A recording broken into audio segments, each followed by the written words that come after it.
There is that old adage which is practically a cliche by now. Practice makes perfect, and so ahead of the inauguration ceremony for President-elect Uhuru Kenyatta and his deputy William Ruto, the Kenya Defence Forces are leaving nothing to chance. Uhuru, Ruto and Kibaki could not be subjected to the long sessions under the sun, so they brought in their own versions of the dignitaries, having factored in their build, probably to determine the distance in between the lines during the inspection of the Guard of Honor,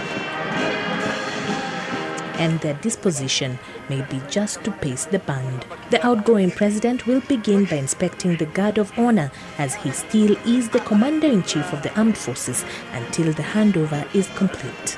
And it is during such drills that you get to see never-seen-before mishaps. Just at the feet of the make-believe outgoing president, this officer faints.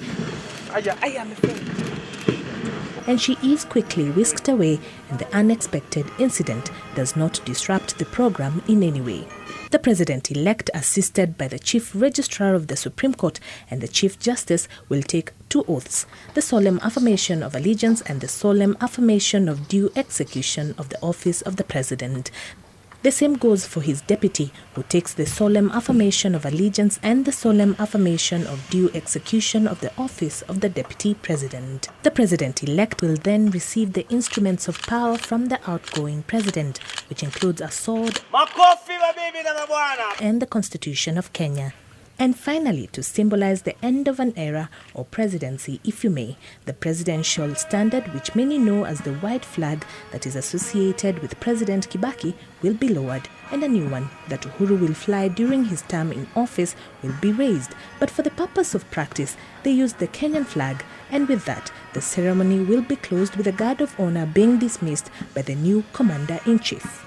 They say you can never be too prepared, and that is why the participants of the April 9th inauguration ceremony continue to perfect a ceremony that marks the beginning of a journey for the next president.